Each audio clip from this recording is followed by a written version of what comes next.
What's up, guys? Welcome back to the Big Shots NFL Draft Podcast, the first video Big Shots NFL Draft Podcast, episode 50. I'm your host, Mike Hrynyshyn, joined as always by my guy, my co-host, Devin Verify Jackson. Devin, how you doing today, man? Pretty good, man. I'm recording this Monday morning. And it's been a busy week of college football, really the sports world in general. It's been kind of a whirlwind of a week. So it's been busy, man. Trying to keep updated with the college football opt-outs. Of course, we had everything go down with, the NBA and WNBA and some MLB teams and some hockey teams. So, like I said, it's been a busy sports week. It's been a crazy way to end August. Just so much going on this past week. Lost Chadwick Boseman. It's been crazy, man. It's been a crazy week for sure. Before we get into all of that, first, I do want to take a second because this is episode 50, and if you had told us 50 episodes ago we'd have gotten this far, you and I both would have thought people were crazy. Yeah, it's crazy, man. Because going back and listening to those old episodes, on iTunes, we weren't ready yet.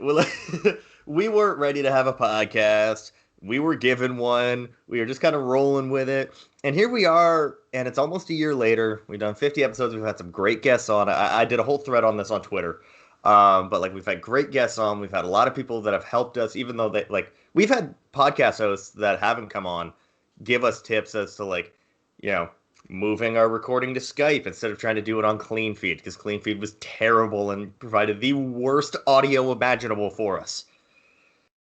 Thank you to the guests we've had on. Carter Donick we've had on 2-3 times. Malik Obi, we did a whole episode talking about his list. He was our first guest. We've had basically the whole crew at Blue Chip Scouting on. We've had our guy Nick Price on. Our boss over at DTSM, we had Jake Ellenbogen on. Mark Schofield. Connor Rogers from Bleacher Report. Mello from Bleacher Report. We just need the third. We need to get Matt Miller on this year. Yeah. That's the goal. But the folks that have helped us, immensely behind the scenes, like Tyler Fornes, who's also been on, gave us a lot of help as well along the way. Trevor Sikkema, who I bounce podcast ideas off all the time over at the Draft Network. But most importantly, we want to thank you guys, the listeners, because without you, we're not doing this still. Yeah. Whether I said this and I typed it out wrong because my coffee hadn't kicked in yet, but whether you just started listening to us last month or whether you've been listening since day one when Here Comes the Money was our opening theme, all those days. Yeah, I swear to God, when we switched the theme, that's when the podcast took a shift to actually being really good. Yeah. I don't know why. I don't think people were feeling the Here Comes the Money. Not only that, I just don't think that we really hit our stride until we had actually switched that theme. Yeah, I mean, we hit our stride really December into January. We really started kind of coming into our own, basically bowl season. But again, thank you so much for everyone that's helped us along the way. Thank you so much for listening to us. Like you said, man, it was a rough week. There was a lot of shit that went down. You mentioned the NBA.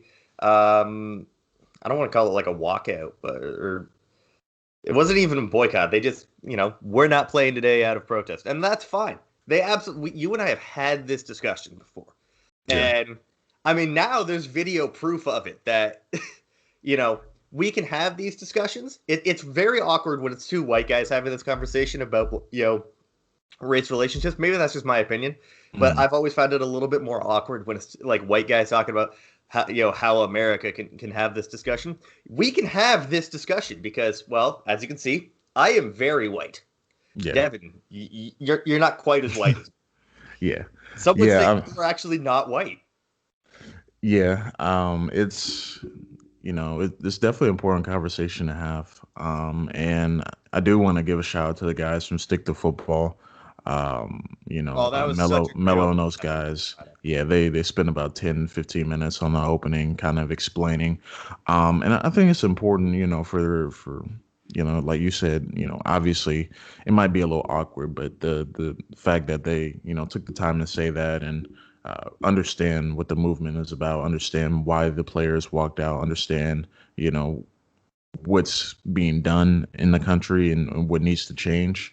I think that being able to realize that, and understand and sympathize about it, I think that's always the most important part. And we've had this discussion, we had it back, when everything went down with George Floyd back in at the end of May and June. That Those feels like kept those, forever ago, man. yeah, and this is crazy. Only it Also was feels only like like it two was just months ago. yesterday too. Yeah, time is like somehow moving fast and slow at the same time. But yeah, like you said, NBA really took a big step. I know not everyone, you know, is agreeing with doing that, or they felt Well, like they should have. here's my thing. So there are always going to be people that say, "Oh well, they should protest, but not that way." How else should they do it, man? You didn't like it when they took a knee. You didn't like it when when they started doing marches. You didn't like it when they started tweeting. You didn't like it when they started just not showing up to their games as a way of protest. How would you like them to protest? Because I'm starting to think we're running out of ways. Okay? And I saw a tweet that explained this perfectly. Sports are the reward for a functioning society, and society's not functioning properly right now. And the NBA, good on them for using their platform. The WNBA, I loved what they did. Yeah, I think the WNBA doesn't get enough credit for No, they've their been, stance on social issues. you know what it is? And the WNBA doesn't get enough credit because they're a young league. All right? They're 25 years old. They're around the same, like, they started around the same year you and I were born. Um, they're a young league. They don't have a lot of eyes on them. Um, but they are like the WNBA and the NBA are probably the two most progressive leagues. Absolutely. And I know that there are folks that say that the NBA hasn't gone far enough because remember they only allowed certain messages to appear on the back of the jerseys. Oh, by the way, if the folks don't want to listen to this, you can just go ahead and skip because Devin and I are going to have this conversation. All right, whether this is on YouTube or whether this is on the podcast, skip ahead a couple of minutes, okay? Because this is a conversation that needs to happen. And I'm going to quote our guy, Connor Rogers. The big shots is one, all right? We are going to have this discussion. It's crucial because we live in society, okay? This isn't just an isolated bubble. And we have to have this conversation because I don't have the same problems in my day-to-day life that Devin has to face in his day-to-day life, okay?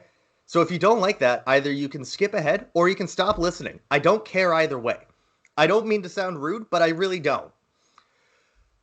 Um, but my point is like they're running out of ways to protest. So if these people don't want it, and I'm so tired of seeing people actively tweet about how, oh, I'm never gonna watch the NBA, the NHL, the MLB. No one cares if you're gonna watch. No one cares. I'm sorry. That is my least favorite tweet. Is when I see someone talk about how they're not going to do this anymore. Dude, nobody gives a flying fuck. Part of my language.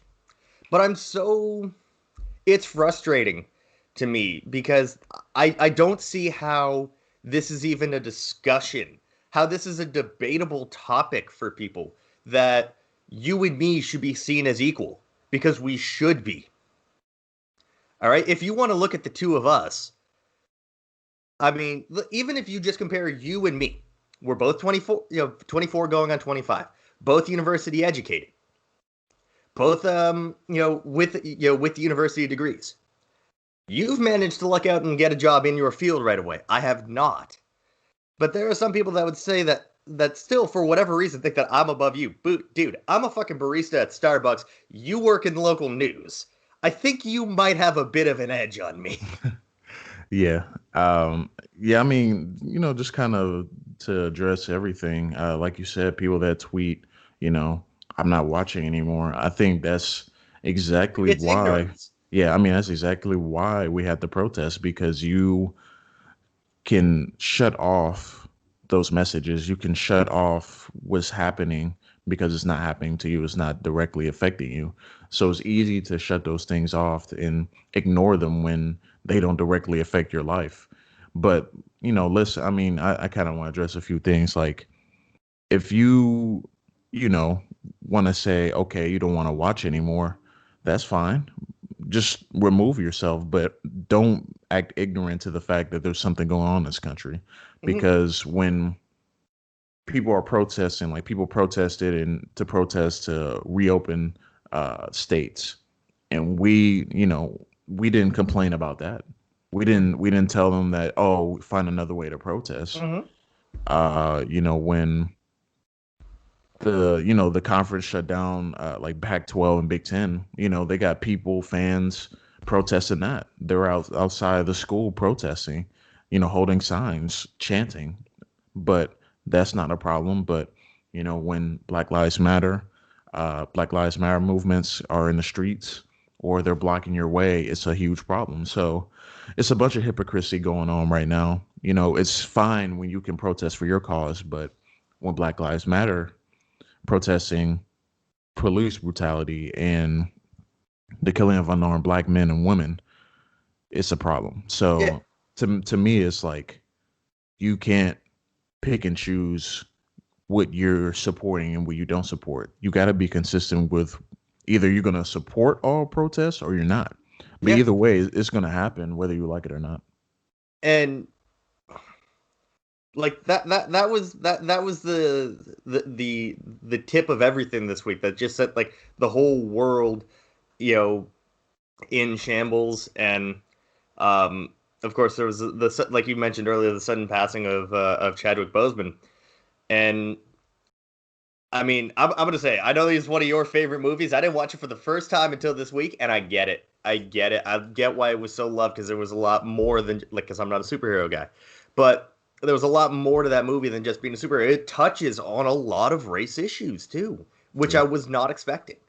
But I mean, we, you and I both felt that that was a necessary conversation to have to open this podcast. And again, um, much like our guys over at Stick to Football, we will have these discussions because we have a platform, and we're going to use our platform however the hell we desire to use it. And right now, our platform has to have discussions on these topics because this is what's going on in the world. Okay, without black, we covered the NFL draft. 85% of the league is black, Yeah. something like that.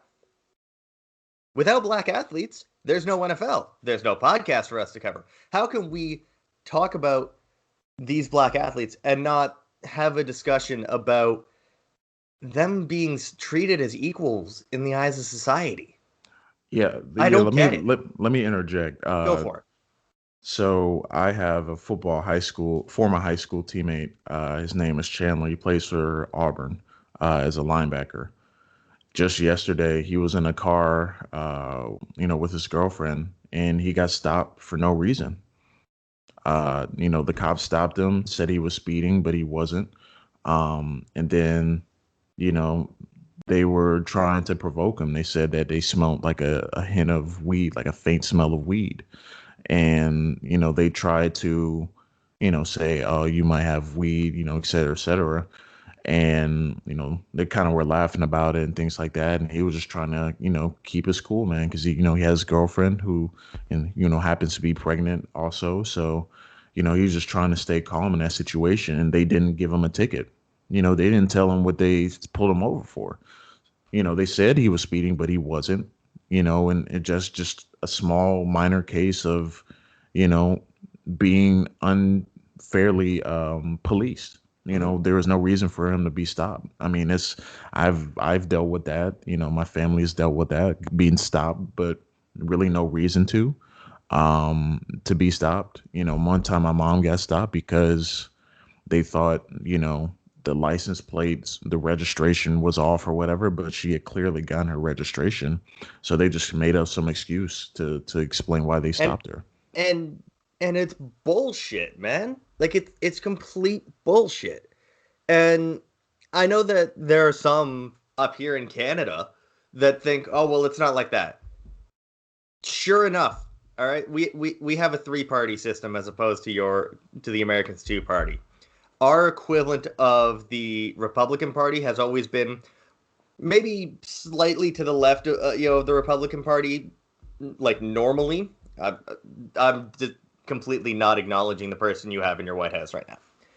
But the traditional Republican, they're probably slightly to the left of that. And then we have like our left party, and then we have like Bernie Sanders level left wing in the New Democratic Party. So we have like that.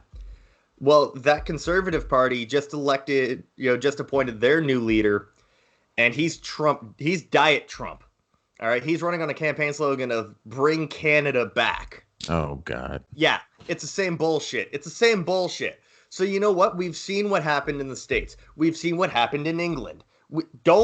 So to Canadian listeners, don't let that shit happen here. I'm a conservative voter. I ain't voting for that fucker. Yeah. I ain't voting for that fucker. All right? I may disagree with the Liberal Party in terms of a lot of their stuff. I will not see Canada become what the States has become under the current leadership. I won't fucking do it. Yeah. Yeah, I mean it just, like I said, it's just a lot, man. Last week was a lot, with Hopefully that this going. week is better. Yeah. Hopefully this week is better. With that going on, they had the 15th year anniversary of Katrina Oh God, on yeah. Friday, on Saturday. So, just thinking about that and the lives that were affected by that, that was a lot to deal with. And we lost Chadwick Boseman. So, I mean, it's been a lot, man. But yeah, I also kind of, before we move on to, what we're discussing today, I also want to talk about people being upset about Chadwick Boseman not disclosing his health. That's his And choice.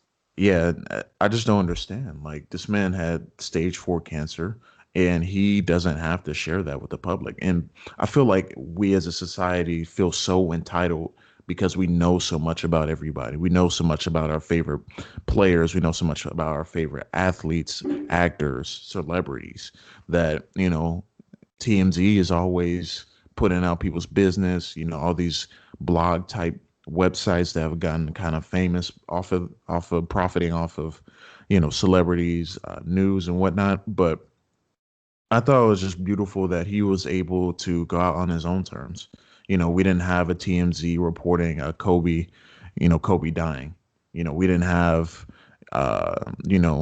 some smaller, network or whatever reporting that Chadwick Boseman died. I think that's always beautiful that he was able to go on his own terms, and that, while people were complaining about him not disclosing his health, we appreciated him when he was here. We understood how special of an actor he was, playing in 42, playing in Draft Day, I playing the completely forgot he was in Draft Day until people started Yeah, mentioning it, because I try to forget that movie exists because it's terrible. It's yeah. terrible. It's It's bad. it's yeah, it's a niche movie. You either like it or you don't. But yeah, he's playing so many versatile roles. I think that we really did appreciate him as an athlete and human being. I mean, just the fact that what the Black Panther represents, he was literally the Black Panther, man. He was the first black superhero. Yeah, he was embodying that in his own personal battles and struggles. And the one video that really got me was that he stayed in contact with like terminally ill children, and a lot of them were trying to stay alive Hmm. before the movie came out.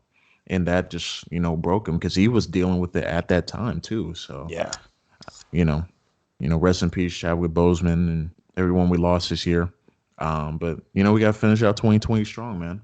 I know. 2020 just as a whole fucking sucks. I think we can all agree on that. Let's transition to some of the news. We've had player opt-outs, and that's going to be the main topic of this one. This is going to be a longer, podcast, but fuck it, why not?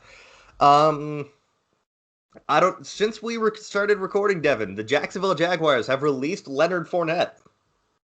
That was wild. Yeah. Jaguars are entering. I don't like to say this, but they are entering full tank mode. Oh yeah. And they traded Yannick Ngakoue yesterday too. That's right. That's a thing that happened. Yannick Ngakoue took a $6 million pay cut to re-sign with the Vikings in the most heavily taxed state in the country, moving from a income tax free state. He Yeah, really wanted the hell out. yeah. I don't And blame that them. move pissed off the guy that was projected to take over that starting spot. I can't pronounce his name. Ifeanyi Odenigbo, I think it is. I couldn't tell you. And I don't know. I don't know he his name. literally just, as soon as the trade announcement went out, fool's gold. It's like, okay, bro. Like, here's the thing. Most people don't know who you are, and this is Yannick Ngakoue.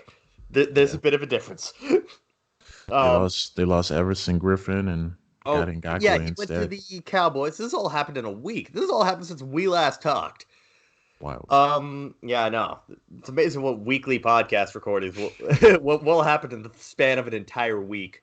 Um, Other than that, I don't think there's been a lot of news. I can't believe. Oh yeah, we had our Oh first yeah. college Well, football game. yeah. But backing up first.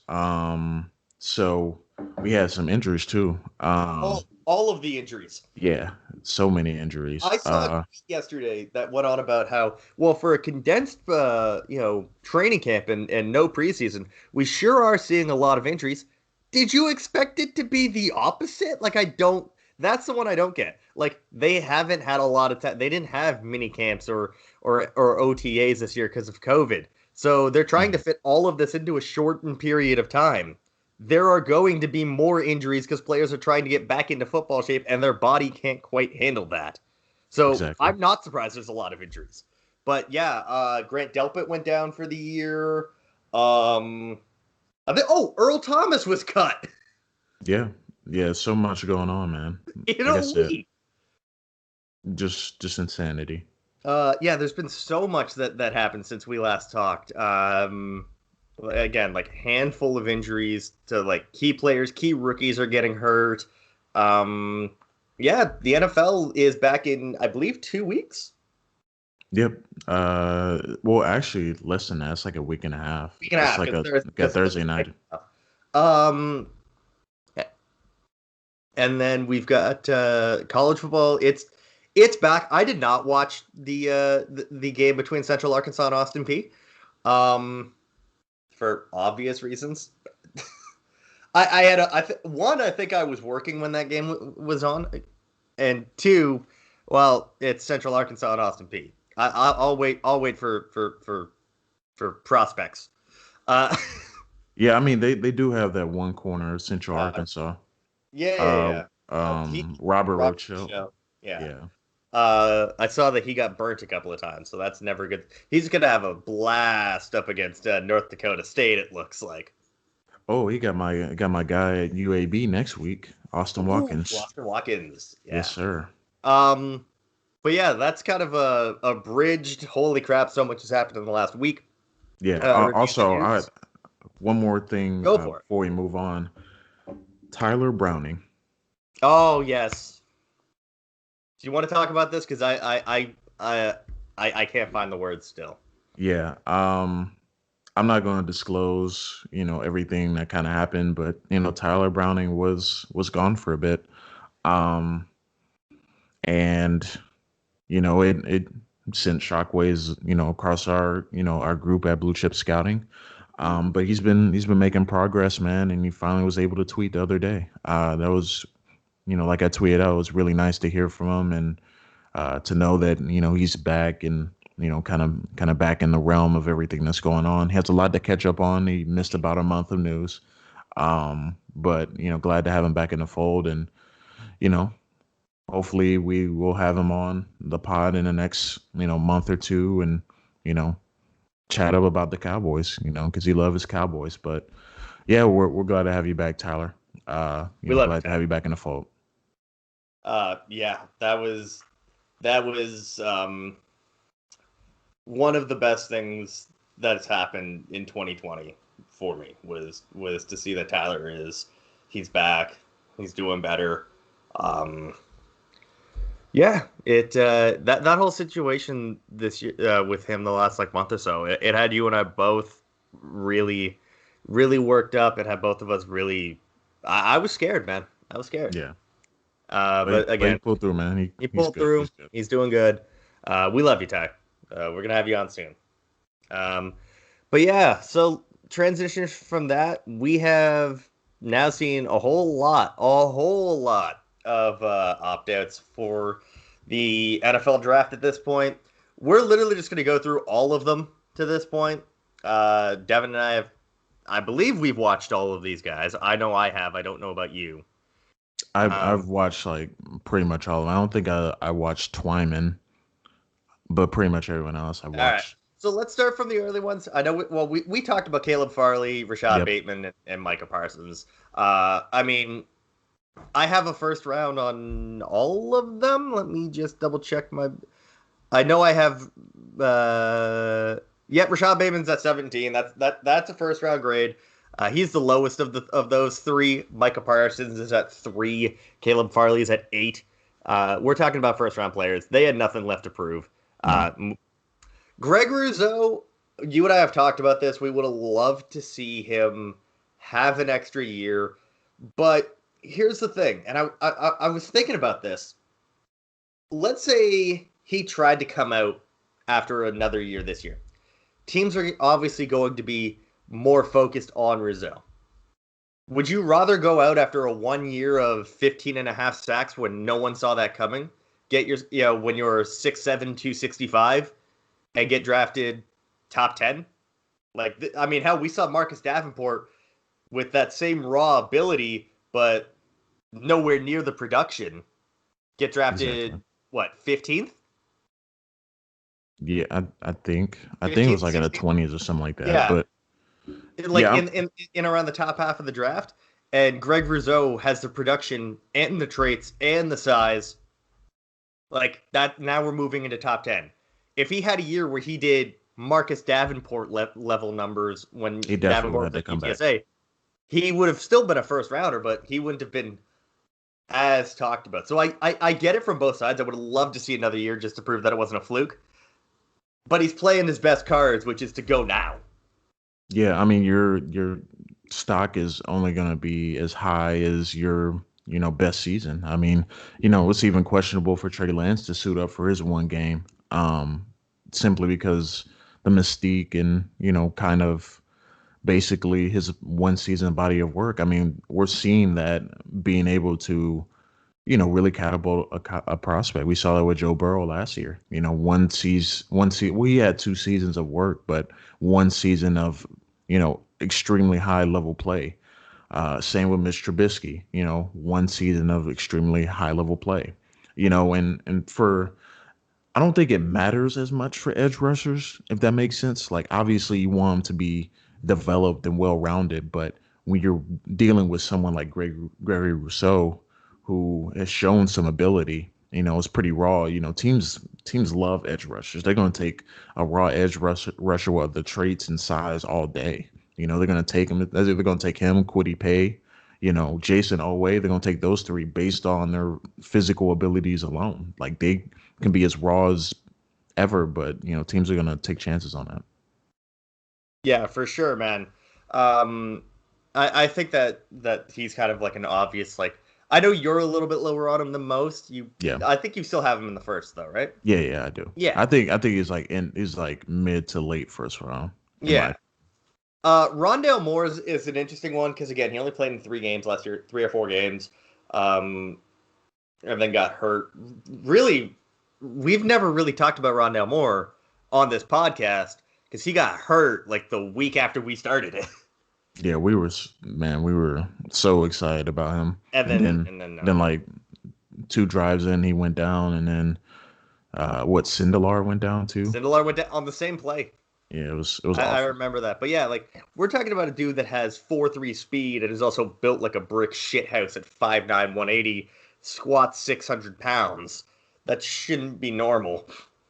Not at all. Uh, and he may fall. He I may think he fall will. because it's been a year and a half. He probably will. I think that You know what would be team. terrifying is if at 32 or 31 or wherever, No, like the no, Chiefs, no, no, like if the no, no. Chiefs or the Niners or hey, maybe the Saints get him at the end of the first round. Oh boy. The only reason the Saints would get him is if Jameis Winston showed he can be the future. Yeah, That would be the yeah. only reason he would get picked. Yeah, I mean Rondell Moore, man. He's fun, man. He's everything you want in a receiver his size. He's powerful. He's fast. He can do it all. There's a slight concern about his drops because he does have some drops over the last, over his 2018 season when he was just a freshman.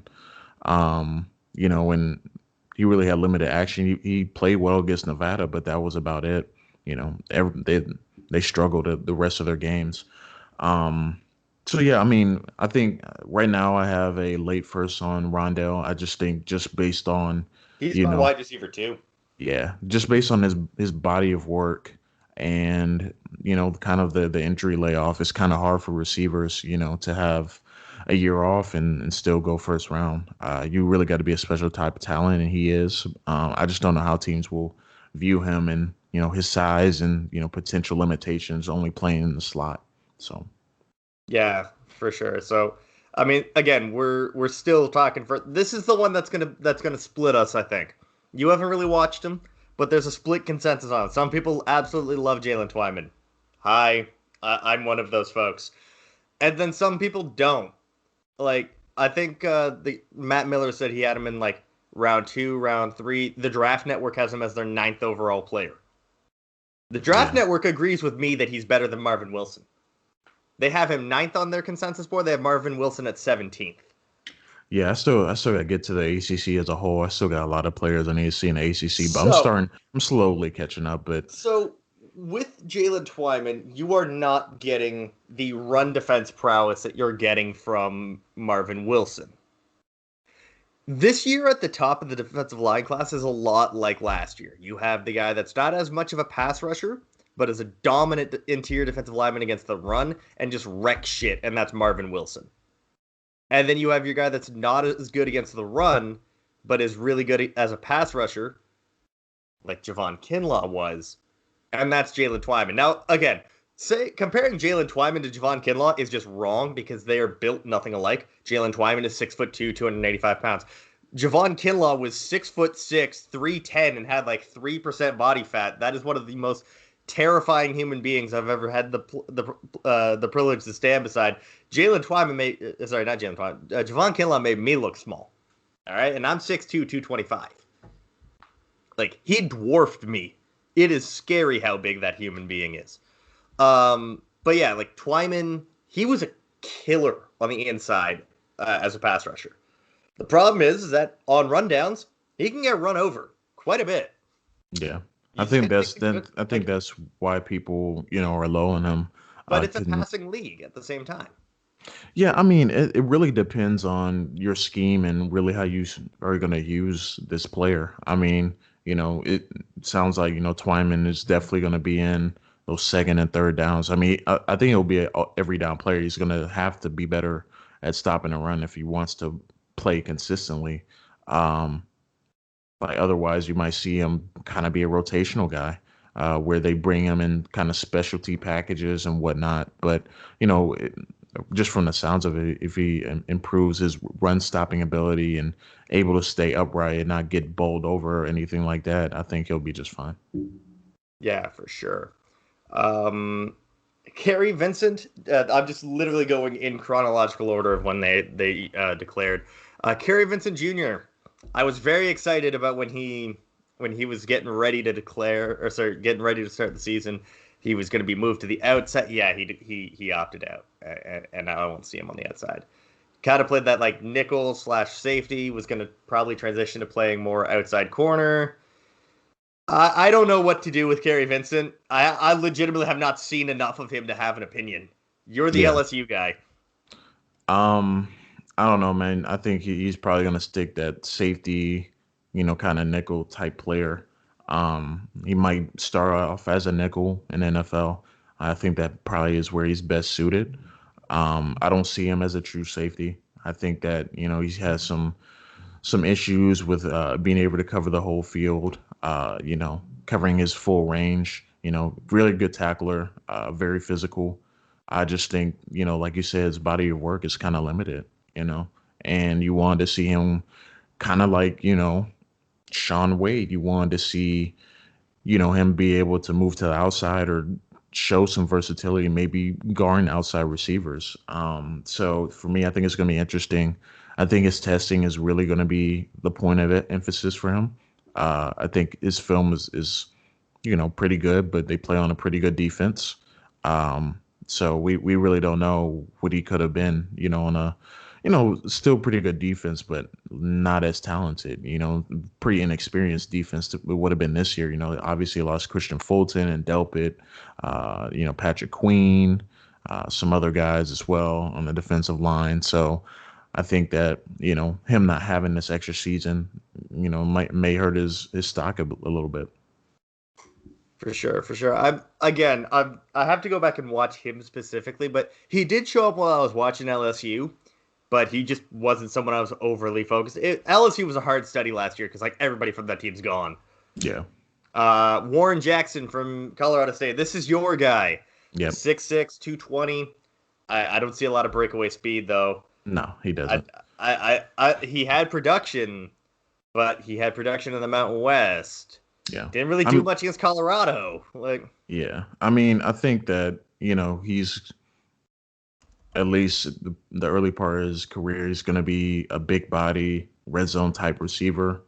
Not someone that's going to create a huge amount of separation. I've seen maybe a few reps where he was able to create separation with his route running. I think he's probably a mid-round player, at the very least, third, fourth rounder. I think that team will pick him and, like I say, kind of use him as a red zone threat and try to see what they can get out of him. He just not really average speed, I would say, slightly above average. He doesn't scream like a 4.4, 4.3 guy. 4.5, 4.6 is more of his range, I think. Someone, like I said, someone that's going to be able to catch those jump balls, those back shoulder fades, stuff like that. He's a big body receiver. I just don't know, how teams are going to value him in terms of, being able to separate. But he's going to be a catch ball type player, high catch point that can box out defenders and can really be a reliable red zone threat. For sure. Next up, Michigan offensive tackle Jalen Mayfield, who, I mean, if the Big Ten had a season, would have been their only returning offensive lineman from last year. Yeah. Yeah. I like Jalen Mayfield. I think he's got a lot of tools. I would have loved to see him play a year at left tackle. I think he's a pretty good right tackle. I think he could start day one at right tackle. He's a top 40 guy for sure. Mm-hmm. Without him having a season, it's hard to see him sneaking into round one. I see him as more of a second round guy. I think that's kind of where he's going to fall. I have him right now as it stands, OT 6, and where is he on my board? I have him 43rd, so that's like a mid second. Sounds about right for him, considering he didn't have a season this year, so it sucks, but it is what it is. Wake Forest wide receiver Sage Surratt. I know he's going to have split opinions. He is a lot of the reason anyone knows who Jamie Newman is. Yeah, he really bailed him out on a lot of passes. Wake Forest fell apart without Sage Surratt. They went down the drain quick. They lost to Michigan State, okay? Like, nobody good lost to Michigan State. Newman didn't play, though, right? I don't think he played in that game. No, Newman played, I think. But they didn't have Surratt. And Newman's numbers took a nosedive without Surratt. Yeah. He's coming off of an injury, which sucks. He's already not a very fast wide receiver. He's a jump ball specialist. We've seen guys like that go early. Mike Williams. Mike Williams. T. Higgins. We've seen guys like that fall, though. Kelvin Harmon. Is he going to be late round 1, early round 2 guy? Is he going to be a round 4 guy? It all depends on how fast he is. Really depends on his testing. He's good, no doubt. I think he's a top. I think he's a 4 or 5 guy. Yeah, he's a top 10 receiver in this class. I think. I have when healthy. I have him as wide receiver 5. So I have it. Chase, Moore, Waddle, Bateman, Surratt. Yeah, his class is loaded.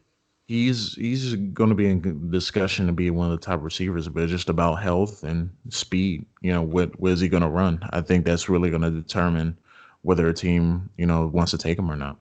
Yeah. I like him. I think he's probably going to go top 40. On the same day, all right. When I started my initial rounds, I did not like Jay Tufele's tape. Then when I studied like the Pac-12 and spent like a whole week watching them, bro, this okay. We talk about the wide receiver class being loaded. We talk about the running back class being loaded. We talk about the corner class being really good. This defensive line class does not get enough credit for how good it is. All right, Very true. I'm a Darius Stills guy, right? I like Christian Barmore. Tufele is better than both. All right, like and again, before I have all sorts of Alabama fans in my mentions about Barmore, it's literally because the dude played like 100 snaps last year. Yeah, he very limited tape. That's why I'm glad Alabama has a season so that I can see him in like a full-time role. But dude, Tufele, he's a monster. 6'3", 315. Shoot him off the ball in a gap. He's in the opposing field backfield in half a second. I actually wrote in my Pac-12 article that I'm surprised the opposing teams weren't charging him rent for how much time he was spending in their backfield. All right, like he was dominating.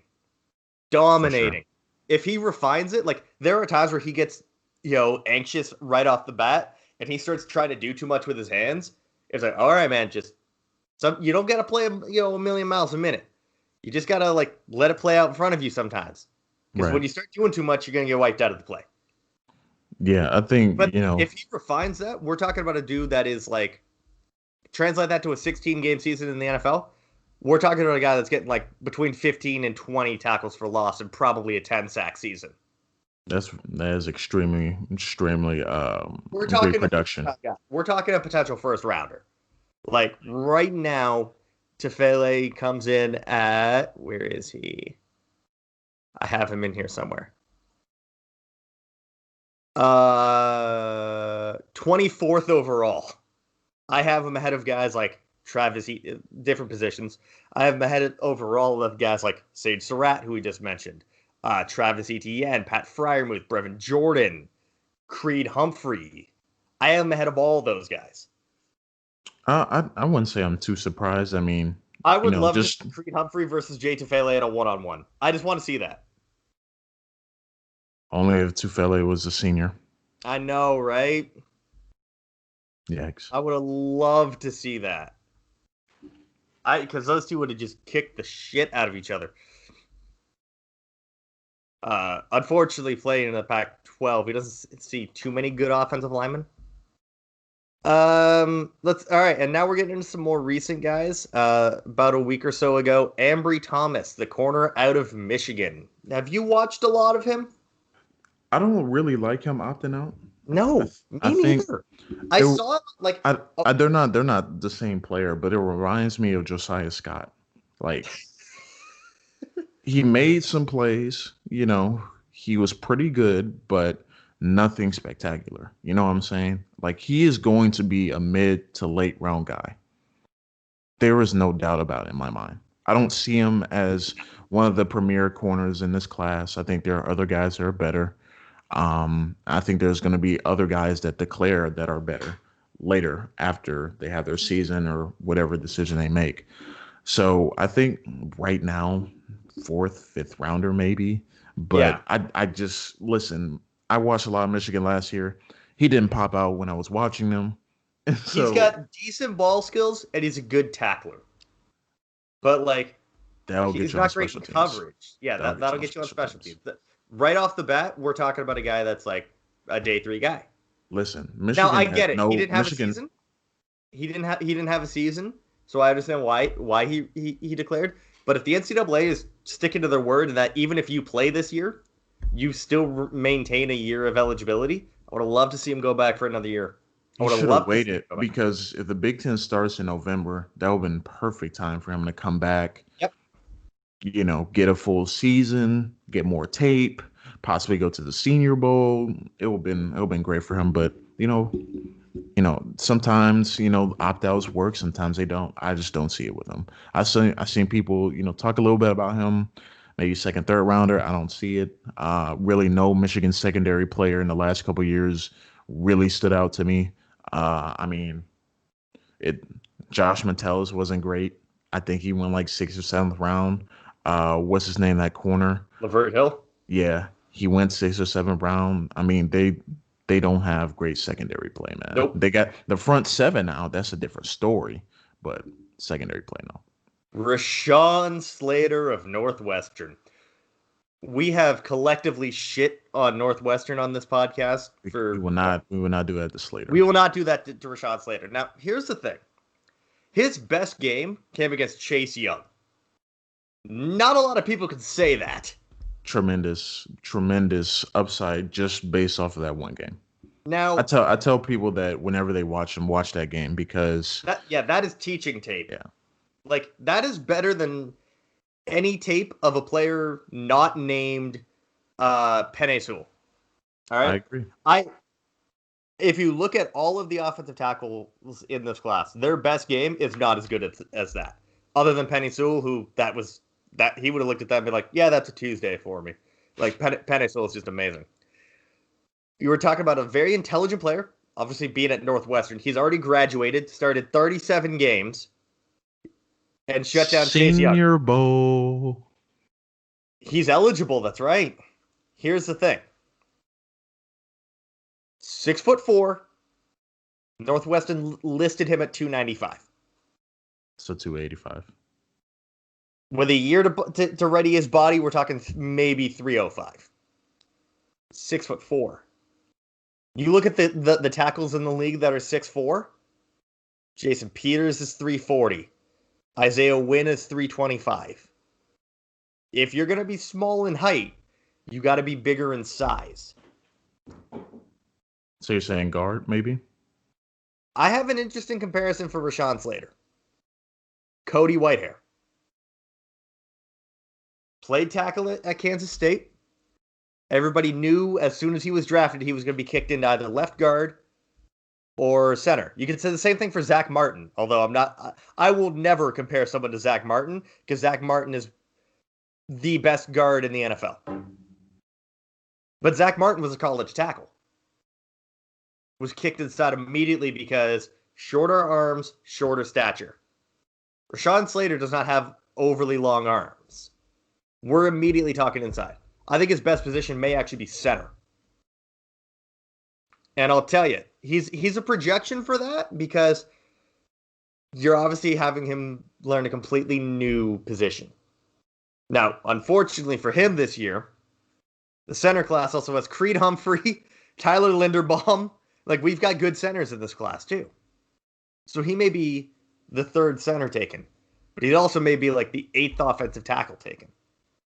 I think you're probably talking about a guy that's top 100, probably top 75, but can start right away on the interior. Yeah, for sure. I like guys that are versatile or has the ability to be versatile. It's exactly why I really liked Cesar Ruiz last year. I could see immediately, the ability to move to the either guard spot, despite him playing center. I think Slater is that good of a player where he can move to guard, move to center, move wherever, and still be effective and still potentially be a starter in the NFL. So I think, like you said, he's a top 100 player. I see him probably third round range potentially, especially if he's moving positions or if teams drafted him to play another position. So that's kind of where I see him. But I really like him, man. I think he's a really good player. I think that, he showed on tape that, he has really high potential. Going against Chase Young and really stymieing him, slowing him down. Obviously you're not going to completely take him out of the game. He's a monster, but being able to contain him, unlike Jackson Carman, I think that's a good thing. Yeah. You know what? That was funny. For those who may not know, someone tweeted out about how Jackson Carman shut down Chase Young because Chase Young didn't register a sack in the national title game. But Trevor Lawrence was under a lot of pressure by Chase Young, Yeah, and just I because Trevor Lawrence has a really good reaction time and can send out a pass in a second and a half does not mean that Jackson Carman stymied Chase Young at all. In fact, someone shared a clip of like Aaron Donald just decimating an offensive line, but an offensive lineman for the Rams, and Jared Goff throws it away. I'm like, according to some Clemson fans, Aaron Donald was stymied on this play. Yeah, it was a funny debate. That's why I just dropped the video of literally Chase Young whooping Jackson Carman and then nearly getting a strip sack, and then the guy had the nerve to tell me Jackson Carman won a ref. Unbelievable. It was funny. But moving on. We're running out of guys. I'm surprised there haven't been more recently. Joe Tryon from Washington is the next one. I haven't really watched much of him, but from what I hear, he's raw, not super athletic. Just I have him as edge 6. yeah. 6'5", 270. He's definitely an effort guy. Here's the thing. He's an odd projection because yes, he's raw, but he had production in college too. But I could see him as a guy where like his floor for the NFL is like 4 or 5 sacks, but his ceiling is also maybe 8. He's a weird case study where like he doesn't have a very low floor, but he also doesn't really have a very high ceiling. You kind of know what he is, but he hasn't put it all together yet either. I'd be shocked if he ever put up a double-digit sack season. Yeah, I really haven't watched much of him. I need to. I made my Pac-12 rounds, but I didn't look too deeply into Washington. I still need to take a look at Elijah Molden as well as him. Levi Onwuzurike? I've watched him. Oh, I thought that was the guy. I thought you were just struggling No. trying to say that. No. We got 2 more. Kenny Gainwell, Memphis. Top 5 running back in this class. Yeah, top 5 running back in this class. I have him at RB5. You have him higher? That's fine. Yeah. He's ahead of some people. Some people who consider their RB2. I have him ahead of your RB2. But I'll go ahead and be wrong. Go ahead and be wrong. Go ahead. Yeah. Kenny Gainwell. He did a great job against Penn State. And he had a fantastic game against Ole Miss. But when Ole Miss is the second best defense you face all year, that's not very good. That's true, but I think Ole Miss is allergic to tackling. Very true. We saw that with Devontae Smith. Yeah. That's one of the main reasons everyone wants to point me to Devontae Smith as, oh, look, he had a great game against Derek Stingley. Okay, so you had a junior who had a great game against a freshman making his, 5th career start. He got the best of an 18-year-old. No, don't get me wrong. We'll get back to Gainwell in a second. But when you want to talk about Devontae Smith, okay, so Stingley is one of the best corners in the country, no doubt.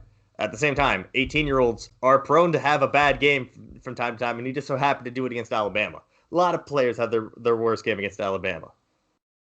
So they point out that one, it's okay. I'll chalk that up as a wash, because you can either say that Smith got him a few times, or you can say that Stingley just had a bad game. Both are true. And then watch the Ole Miss game. You mean the one where they just refused to tackle him? I watched that game. Ole Miss didn't want to tackle. They weren't fast enough to keep up with him, so they just didn't bother most of the time. That's why he got 6 touchdowns. Kenny Gainwell, kind of the same thing against Ole Miss. They couldn't keep up with him. They ain't going to tackle him. Yeah. I mean, My point is Ole Miss is bad. Yeah, I mean, we knew that already. But yeah, I mean, going back to Gainwell, I think that, he's gonna be. I don't really see any running back going first round. That's just kind of where I'm at right now. I don't think any running back is really screaming first round. I need to go first round. I think he'll go somewhere late second. 50. Yeah, late second, early third. I think a team snatches him up. A really good team. snatches him up, and we're gonna get great use out of him. It's weird about running backs because you can really have one good season and go to the NFL. You know, running backs is such a evolving position. Like to me, running back and linebacker are two of the positions that are kind of low on the totem pole. Hmm. Like you can get a bunch of linebackers and running backs. You can get like solid ones. Like they don't have to be, breakout stars or anything like that or make 15, 20 million to for a team to be good. They I don't have mean, to be giving Zach Cunningham money. yeah. So, I think, he's probably late second, third, early third range. I think a team gets great value out of him. I think he's gonna be good in the league, man. Um, I like his tape, just from watching him for 30 minutes, you get a feel of what he is, He has breakaway speed, elusive in open field, can catch the ball in the backfield. So I'm excited to see, kind of where he falls. I don't think kind of in his position, there's really nothing to gain really. I think, maybe becomes RB1, but that's still at best probably a late first, second round pick. So Yeah, definitely. And then the last one, I think this was one of the more no-brainer ones that you could have imagined. Jamar Chase. I respected his decision to say initially that he was going to go back, and I'm kind of glad he went back on that decision because if he had a down year with Miles Brennan throwing him the ball, people would have been like, "Well, how much of that was Joe Burrow?" yeah. Now we Uh, don't have that. Now we don't have that concern. By the way, Jamar Chase declaring does wonders for Terrace Marshall because someone's going to have to get those targets that were going to be given to Jamar Chase and that they're losing from Justin Jefferson. Don't Thaddeus be Moss surprised too. if Terrace Marshall puts up like 1,500 yards this year. Yeah, it's gonna be tremendous for his stock for sure. But yeah, I mean, Jamar Chase, man, there's really nothing else you can prove. I think that, people are trying to say, oh, it was Joe Burrow, but someone had to catch the football. I mean, he made adjustments to the football, like as much as we give Joe Burrow credit, say, he really helped Jamar Chase as a receiver. It's a two-way street, man. Receivers got to catch your passes for you to look good. And Jamar Hmm. Chase was consistently being his play, his, matchup off the line. He did it to, um, Trayvon Diggs. He did it to, what's his name? The Falcons drafted him. AJ Um, Terrell. yeah, AJ Terrell. I mean, he did it consistently. People wanted to point. I think somebody pointed at the Auburn game. That said, oh, he's not as physical, or he doesn't win, and all the jump The ball thing is, 50-50 if balls. you look at Jamar Chase, the games where he didn't play well were games where Justin Jefferson was the one that was given, like Oklahoma, let's say. Yeah, That's another one that people. Well, he didn't dominate against Oklahoma. Yeah, because Justin Jefferson had 5 touchdowns. yeah. It to me is asinine to think, oh, because he didn't have a good game against this team, is he really worth the pick? And I made a tweet yesterday. There's going to be people that be like, it's going to be like he's a third round player. I'm just waiting for that to happen. And they can go Waiting, ahead and waiting, screw up. waiting, waiting to ether them. I'm going to save it in the bookmarks and tweet them immediately as soon as he gets drafted in the first round. Let's go. Let's go. But yeah, so far, that's all of the ones that have declared. And really, with the exception of maybe Rashawn Slater and Ambry Thomas, all of them make sense. All Yeah, of them make sense. definitely. And you know what? Like, you could argue with Rashawn Slater, like, hey, listen, if my go-to game is against a guy that went second overall, that maybe he didn't need, like, and he didn't have a season. Let's be real. Northwestern isn't competing anytime soon, man. Nope. They got Nope. Peyton Ramsey in the fold, but they're not competing, man. Nope. They're not competing. But yeah, that's gonna do it for today.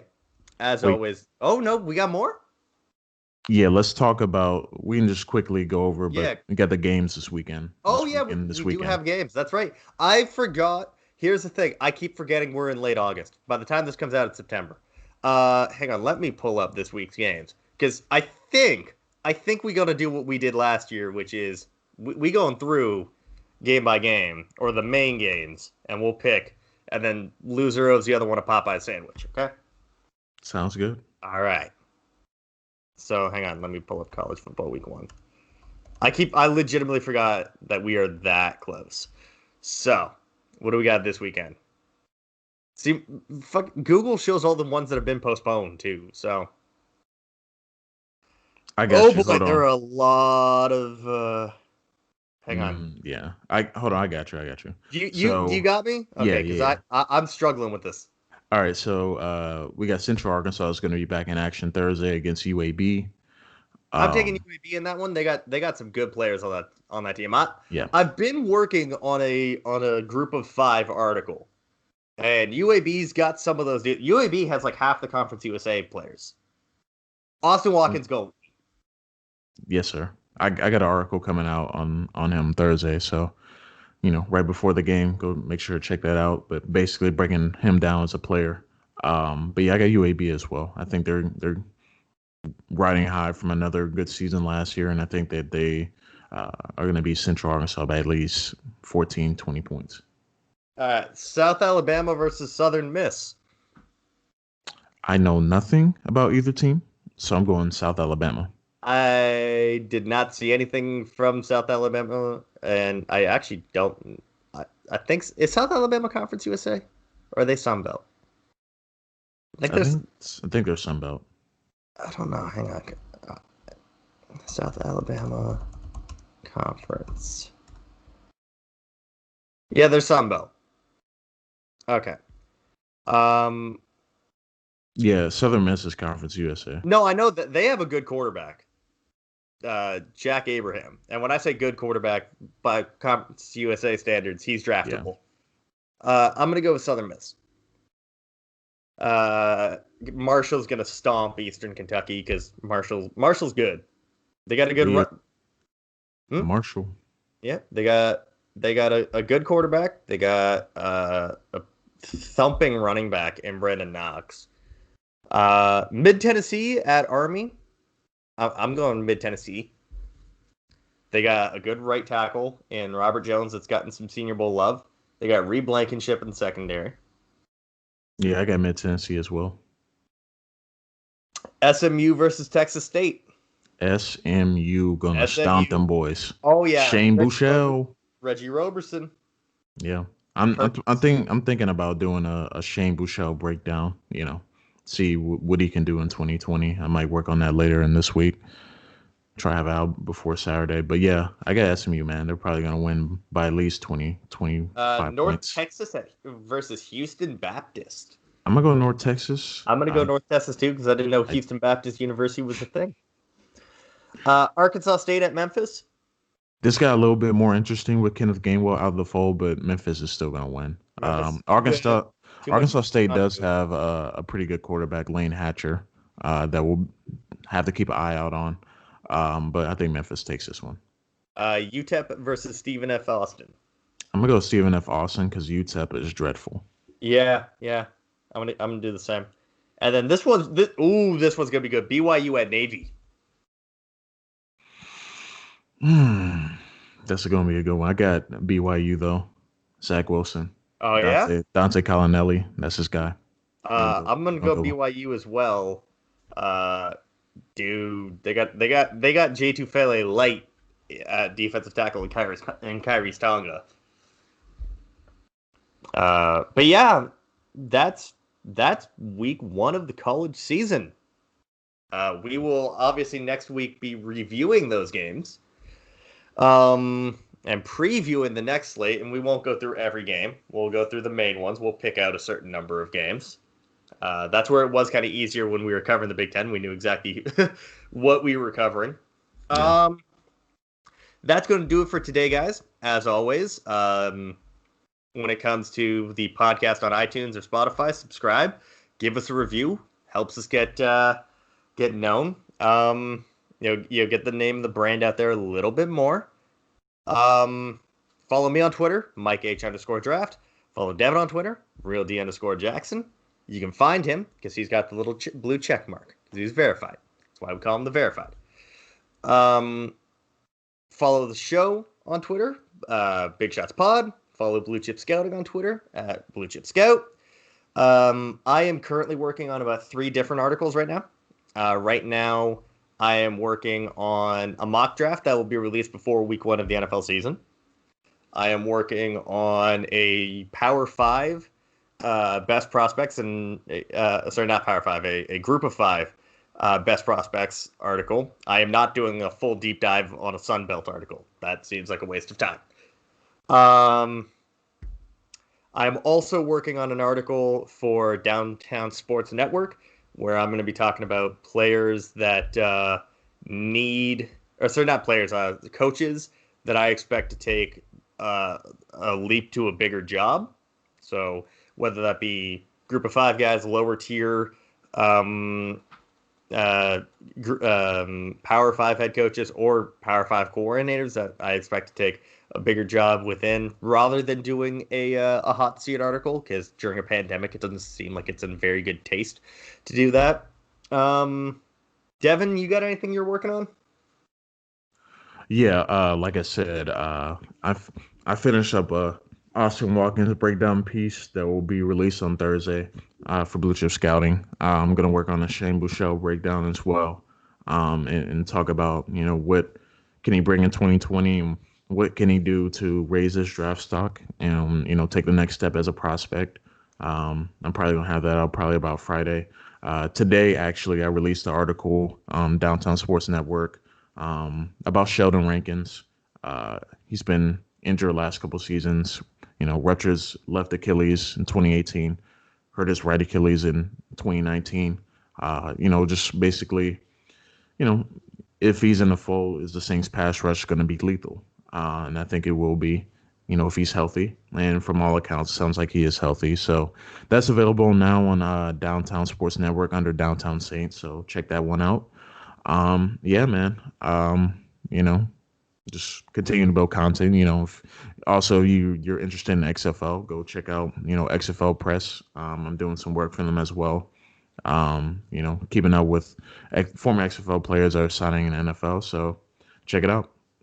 Yeah. Also, one last thing. I've mentioned it before.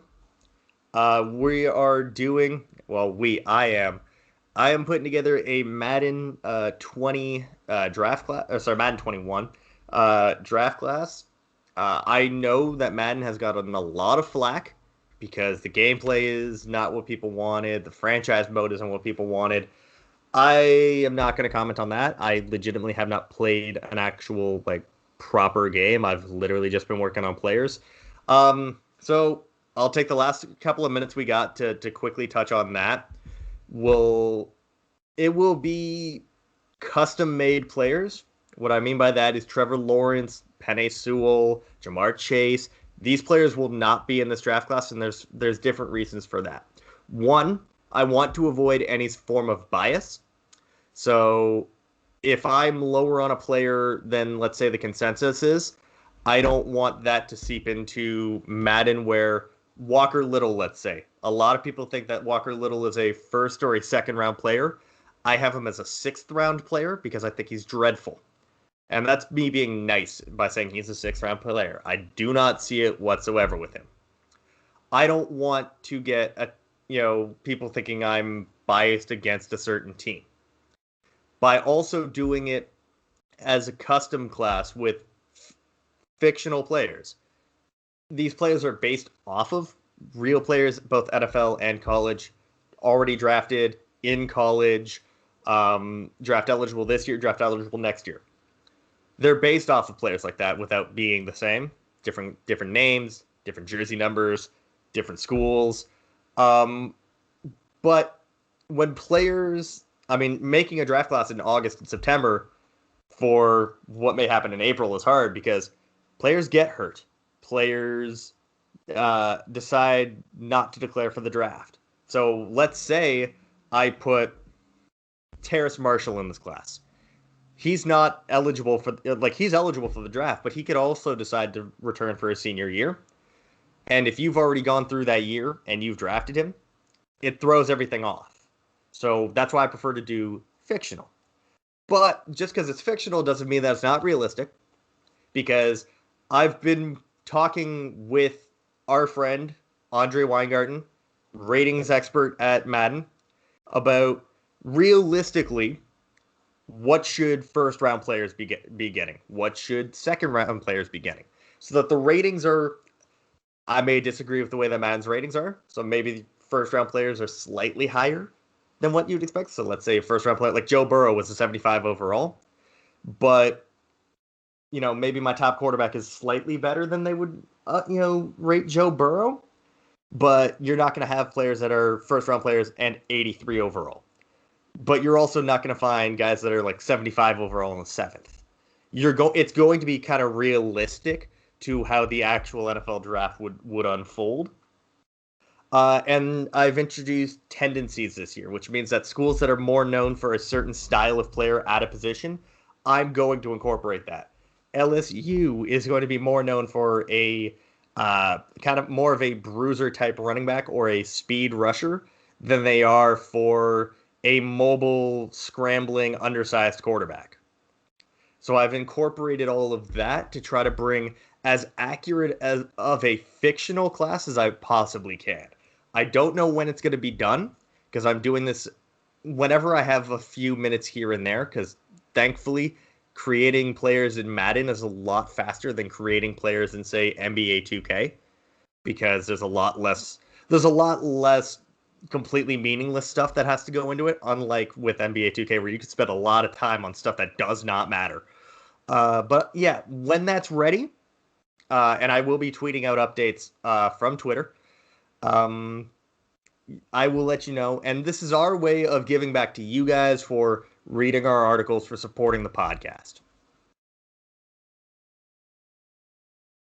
So until next time, guys, for Devin, for myself, what'd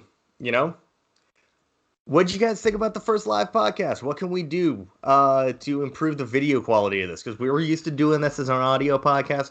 Now we're doing it video. Let us know what we can do. And until next time, guys, take it easy.